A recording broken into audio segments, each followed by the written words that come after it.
Bueno, sobre estos contratos inteligentes, o sea, Sabía que me ibas a hacer esta ¿qué tienen pregunta. de especial respecto a los contratos, un contrato tradicional? Pues este concepto revoluciona todo el mundo del derecho, puesto que imposibilita la falta de cumplimiento de las cláusulas estipuladas en un contrato, estando no ya ante un título ejecutivo, sino ante un título autoejecutable. Y me explico. En este caso, la fase de ejecución, es decir, de realización de la prestación, estaría garantizada mediante software autónomo.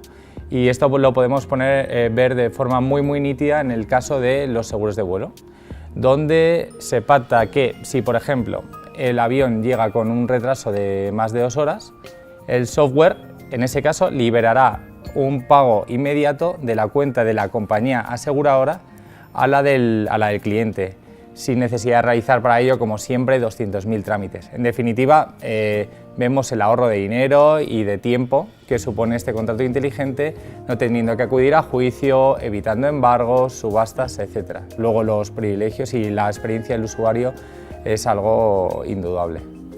Entendiendo que este tipo de contratos te aportan un extra notable de seguridad jurídica, ¿cómo impacta esto con un poco el hecho de que se haya utilizado esta tecnología mayoritariamente, especialmente en sus inicios, para fines ilícitos? Bueno, sin ponerme pedante, pero hay una expresión latina que lo refleja, que es la de utile per inutile non vitiatur. Lo inútil no vicia lo útil. Es decir, el hecho, por ejemplo, de que el dinero efectivo se utilice en actividades ilegales no implica, por ejemplo, que no sea útil para que alguien compre el pan. Pues aquí sucedería lo mismo.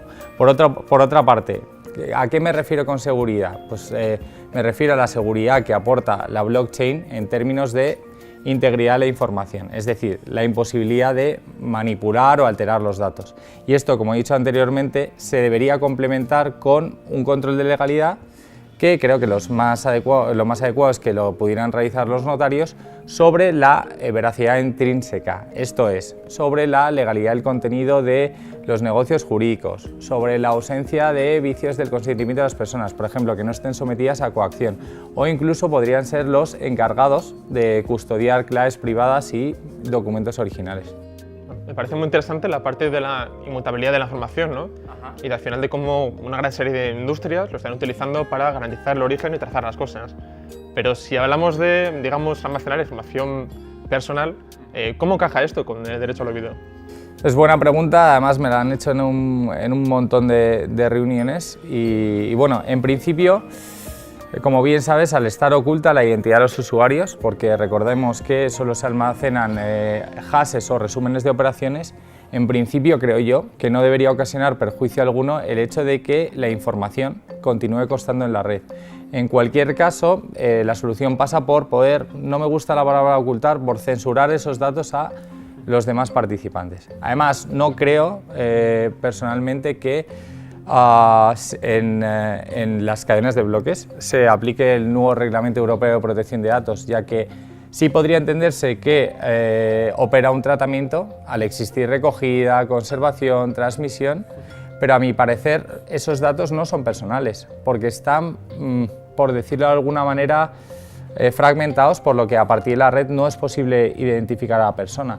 Otra cosa muy distinta son el conjunto de obligaciones que en este caso sí que tendrían que cumplir o observar inexorablemente los destinatarios de información sensible.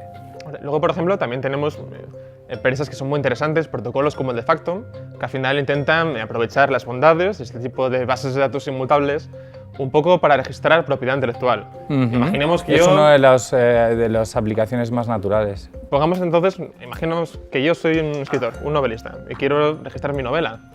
Si intento hacer uso de estas plataformas, ¿realmente tendría validez legal?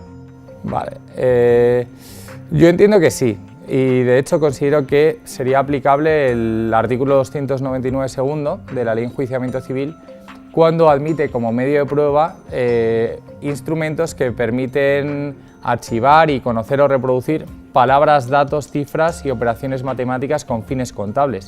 Por ello, considero que sería muy conveniente que los jueces del futuro aprendieran algo, digo algo, de programación para poder entender las operaciones matemáticas que son precisamente la base de este libro de contabilidad. Luego también partimos de que al final una de las partes fundamentales de blockchain es la repercusión, ¿no?, sobre la identidad digital.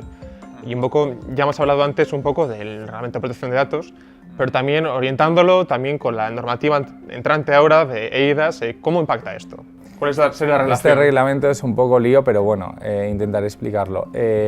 La flexibilidad que concede este reglamento considero que facilita el desarrollo de nuevos negocios, donde sí podría intervenir blockchain.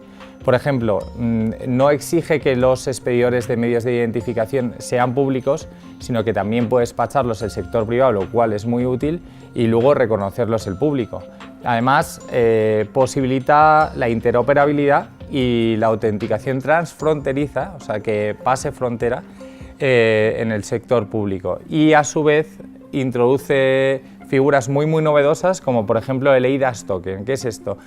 Te puedes identificar con biometría, puedes autenticar solo que eres mayor de edad o cuál es tu domicilio, o que puedes representar muy importante a determinada persona, o incluso cuál es tu cualificación profesional.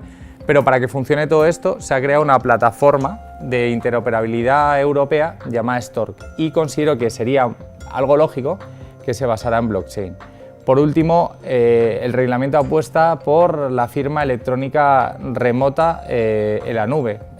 Creo que se podrá conseguir. Lo que pasa es que yo considero que sería algo interesante que este sistema no dependiera de un único prestador de servicios de confianza que estuviera centralizado, sino en un sistema distribuido donde la información esté almacenada no en un único servidor. De todas formas, esto da para horas y horas de debate y ojalá pueda repetir la experiencia contigo, porque ha sido un placer. Muchas gracias, Nacho. Muy interesante. Gracias.